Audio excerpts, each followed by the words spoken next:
Καλημέρα, καλησπέρα σε όλες εσάς που παρακολουθείτε αυτό το κανάλι, γιατί μαθαίνετε ελληνικά. Πρέπει να κάνω αυτό το βίντεο πολύ γρήγορα, γιατί θα αρχίσει να ανεβαίνει πάλι ο πυρετός μου. Άρπαξα μία γρίπη, βασικά οικογενειακώς την αρπάξαμε. Πρώτα ο άντρας μου, μετά η κόρη μου, τελευταία εγώ και ευτυχώς δεν είναι και ο γιος μου εδώ. Ελπίζω πως θα τη γλιτώσει. Είναι η περίοδος των ιώσεων. Ελπίζω πως μέχρι αύριο θα είμαι καλά. Σήμερα όμως σκέφτηκα σε ένα διάλειμμα μεταξύ πυρετού και πυρετού να κάνω επιτέλους αυτό το βίντεο και να το κάνω για το ρήμα αρπάζω. Πως καταλαβαίνετε είναι πολύ της μόδας αυτή την εποχή, γιατί όπως σας είπα είναι μια λέξη που χρησιμοποιούμε για να πούμε κόλλησα. Κόλλησα μια αρρώστια, μια ασθένεια, μια ίωση. Άρπαξα μια γρίπη. Και σε αυτό το βίντεο θα δούμε όλες τις πιθανές σημασίες που έχει αυτό το ρήμα, τις σημασίες που έχει το ουσιαστικό, διάφορες χρήσεις. Σας ενδιαφέρει? Αν σας ενδιαφέρει, μείνετε μαζί μου. Το αρπάζω γενικώς έχει την έννοια του βίαιου. Πιάνω κάτι με βία, παίρνω κάτι με βία, απότομα. Για παράδειγμα, μπορώ να πω με άρπαξε από το μπράτσο και με ταρακούνησε. Δηλαδή με έπιασε με βία, με δύναμη από το μπράτσο και με ταρακούνησε. Υπάρχει μία έκφραση που είναι μία σαφής απειλή κατά κάποιου. Μπορώ να πω αν σ' αρπάξω από το μαλλί θα δεις τι θα πάθεις. Αρπάζω από το μαλλί. Βέβαια προϋπόθεση είναι αυτός με τον οποίο μιλάω, τον οποίο απειλώ, να έχει κάπως μακριά μαλλιά, να μπορώ να τον αρπάξω από το μαλλί. Επίσης σας είπα μπορεί να σημαίνει και παίρνω, όχι πιάνω μόνο, αλλά και παίρνω κάτι με τη βία. Περπατούσα στο δρόμο, μία μοτοσικλέτα ήρθε πίσω μου και κάποιος μου άρπαξε την τσάντα. Την πήρε και έφυγε. Με βία, γρήγορα, απότομα. Επίσης, τώρα το χειμώνα έχουμε πολλές φορές δυνατές βροχοπτώσεις, καταιγίδες. Όταν έχουμε μία καταιγίδα, έχουμε πολύ νερό, φουσκώνουν τα ποτάμια, οι χήμαροι και ένα ποτάμι που είναι φουσκωμένο μπορεί να αρπάξει, δηλαδή να παρασύρει, να πάρει και να πάει πιο πέρα, διάφορα πράγματα. Π.χ. το ρέμα άρπαξε το αυτοκίνητο και το βρήκαμε 5 χιλιόμετρα πιο κάτω. Όμως μπορεί να αρπάζω και κάτι όχι απαραίτητα υλικό, το χέρι, την τσάντα, το αυτοκίνητο.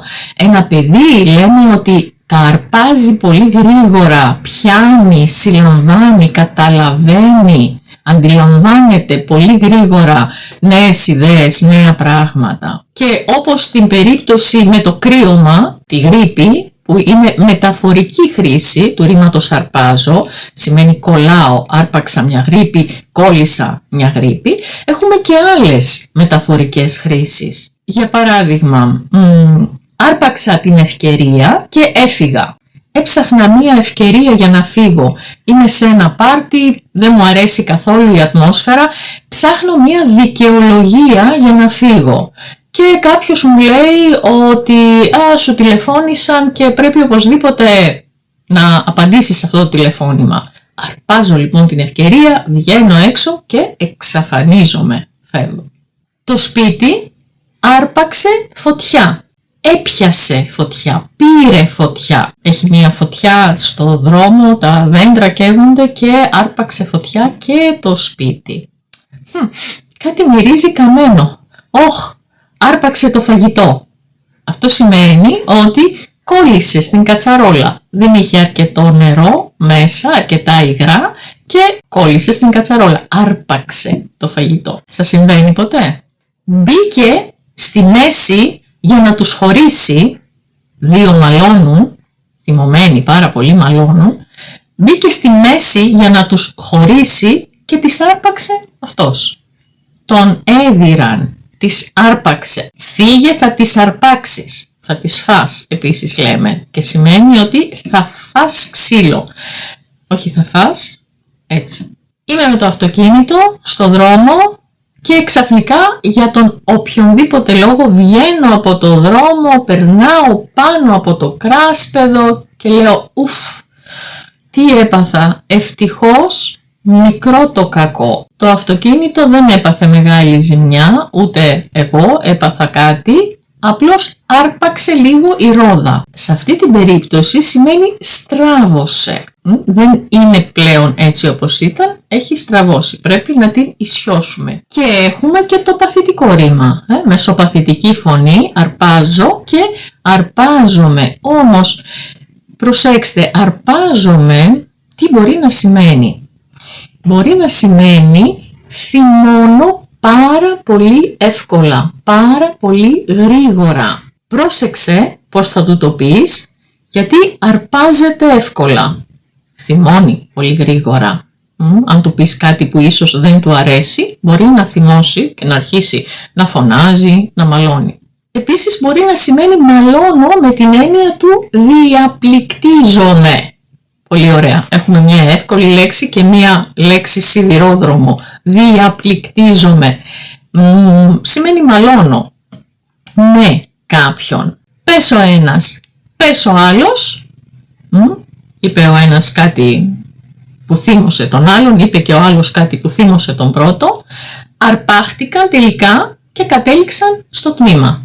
Πες ο ένας, πες ο άλλος, αρπάχτηκαν και κατέληξαν στο τμήμα, στο αστυνομικό τμήμα, στην αστυνομία δηλαδή. Όμως το αρπάζομαι μπορεί να σημαίνει και βρίσκω κάπου στήριγμα. Κρατιέμαι από κάπου, με δύναμη, με βοηθάει αυτό το πράγμα. Για παράδειγμα, αρπάχτηκα από μία υπόσχεση και τόλμησα να κάνω αυτό το βήμα.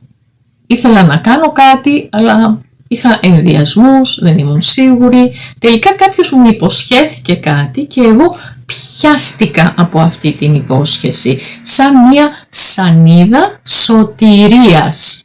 Ένα ξύλο μες στη θάλασσα που μπορεί να σώσει γιατί επιπλέει. Μπορεί να σώσει κάποιον που κινδυνεύει να πνιγεί. Θα βάλω και ένα τραγούδι στην περιγραφή, ακούστε το και πείτε μου πού ακούτε μία λέξη σχετική. Αρπάζω, αρπάζομαι. Όμως έχουμε και ουσιαστικά από αυτό το ρήμα.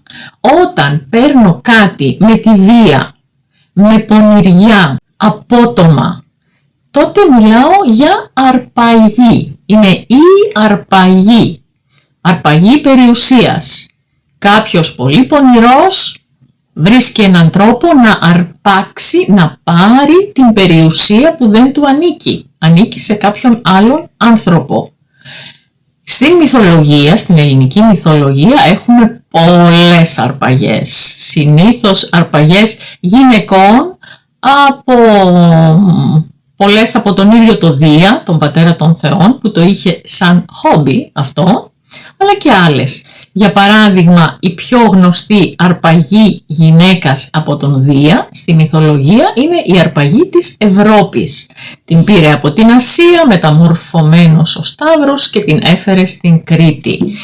Έχουμε την αρπαγή της ωραίας Ελένης, που είναι η βάση για τον μύθο του Τροϊκού πολέμου. Ο πόλεμος στην Τρία ξεκίνησε επειδή ο Πάρης, ο γιος του βασιλιά της Τρίας, πήγε στη Σπάρτη και άρπαξε τη γυναίκα του Μενέλαου, του βασιλιά της Σπάρτης. Έχουμε και την αρπαγή της Περσεφόνης. Περσεφόνη, η κόρη της θεάς Δήμητρας, την οποία την άρπαξε ο θείος της, ο Πλούτονας, και την κατέβασε κάτω στα υπόγεια παλάτια του. Πολλές αρπαγές. Ξέρετε μήπως κάποιες και εσείς? Προσέξτε λιγάκι, η αρπαγή είναι αυτό το πράγμα, όμως αν μετατοπίσω λίγο τον τόνο, μία συλλαβή πιο πάνω, έχω την αρπάγη. Και η αρπάγη είναι ένα εργαλείο. Είναι κάτι που έχει δύο άκρα τα οποία μπορούν να πιάσουν κάτι. Αρπάγες έχουν οι γερανοί, πιάνουν πράγματα, τα σηκώνουν, τα μετακινούν. Ο άνθρωπος ο οποίος αρπάζει είναι ένας άρπαγας. Καθόλου καλός χαρακτηρισμός για έναν άνθρωπο. δείχνει ότι δεν νοιάζεται για τους άλλους και παίρνει ό,τι αυτός έχει ανάγκη. Ένα άλλο θηλυκό ουσιαστικό είναι η λέξη αρπαχτή. Είναι μάλλον αργό αυτή η λέξη, γιατί σημαίνει ότι αποκτώ κάτι γρήγορα, με πονηριά, κάνω μια καλή αρπαχτή. Σημαίνει ότι αποκτώ ένα εισόδημα που δεν έχει μόνιμη βάση, βρίσκω μια ευκαιρία και μαζεύω κάποια χρήματα. Συνήθως δεν έχει καλή χρειά αυτή η λέξη, αλλά μπορεί και να έχει. Μπορεί κάποιος να έχει ένα μόνιμο εισόδημα και κάπου να βγάζει κάποια έξτρα χρήματα από κάτι έξτρα. Για παράδειγμα, λέμε αυτό είναι ένα ποσό που δεν το έχω μόνιμα, ήταν μια αρπαχτή. Κάτι που ξαφνικά τυχαία βρέθηκε εκεί και εγώ το άρπαξα. Άρπαξα την ευκαιρία. Το επίθετο από αυτό το ρήμα είναι ο αρπακτικός. Αρπακτικός, αρπακτική, αρπακτικό. Είναι αυτός που έχει διάθεση να αρπάζει. Όμως χρησιμοποιούμε επίσης αυτό το επίθετο για να μιλήσουμε για μια ομάδα πτηνών τα οποία αρπάζουν την ηλία τους, το θύραμά τους, το αρπάζουν. Φαντάζομαι σας έρχεται στο μυαλό ποια πτηνά είναι αρπακτικά: ο αετός, ο βασιλιάς των πουλιών, το γεράκι, ο γήπας. Τα πουλιά που είναι στην ίδια αυτή η οικογένεια είναι αρπακτικά. Και τώρα μερικές λέξεις ενδιαφέρουσες πολύ, σχετικές με το ρήμα αυτό. Ποιος είναι αρπαγμένος? Αρπαγμένος είναι αυτός που έχει αρπάξει λίγο. Με την έννοια που σας είπα πριν για την ρόδα του αυτοκινήτου, ότι στράβωσε λιγάκι. Όμως το χρησιμοποιούμε για να χαρακτηρίσουμε έναν άνθρωπο ο οποίος δεν είναι, κατά τη γνώμη μας, και πολύ καλά στα λογικά του. Δεν μπορείς να συνεννοηθείς μαζί του, είναι λίγο αρπαγμένος. Δηλαδή, σαν να είναι το μυαλό έτσι και τώρα το δικό του το μυαλό κάπως έχει στραβώσει. Η προστακτική από το ρήμα αρπάζω είναι άρπαξε ή άρπα. Η προστακτική από το ρήμα κολλάω είναι κόλλησε ή κόλλα. Όταν χρησιμοποιούμε αυτές τις δύο προστακτικές, άρπα-κόλλα, μαζί, τότε μιλάμε για κάτι που γίνεται πρόχειρα. Μία πρόχειροδουλειά, σαν να αρπάζω ό,τι βρω μπροστά μου και το κολλάω για να φτιάξω κάτι. Ένα patchwork που όμως είναι λίγο πρόχειρο φτιαγμένο. Υπάρχει και μία παλιά ταινία, αρπακόλα λεγότανε. Και γενικά όταν θέλουμε να μιλήσουμε για πρόχειρες δουλειές, χρησιμοποιούμε αυτή την έκφραση. Λέμε, δεν μου αρέσει να κάνω τα πράγματα αρπακόλα, θέλω το χρόνο μου να το σκεφτώ, να το μελετήσω. Η έκφραση άρπατην. Άρπατην, λέμε αυτό το πράγμα όταν χτυπάμε κάποιον. Άρπατην τώρα για να μάθεις. Ή όταν θεωρώ ότι εγώ έχω κερδίσει σαν ένδειξη νίκης, σαν επιφώνημα νίκης. Βάζουμε ένα στοίχημα και εσύ επιμένεις ότι έχεις δίκιο, εγώ επιμένω ότι έχω δίκιο και τελικά αποδεικνύεται ότι εσύ έχεις δίκιο και μου λες άρπατη τώρα για να μάθεις.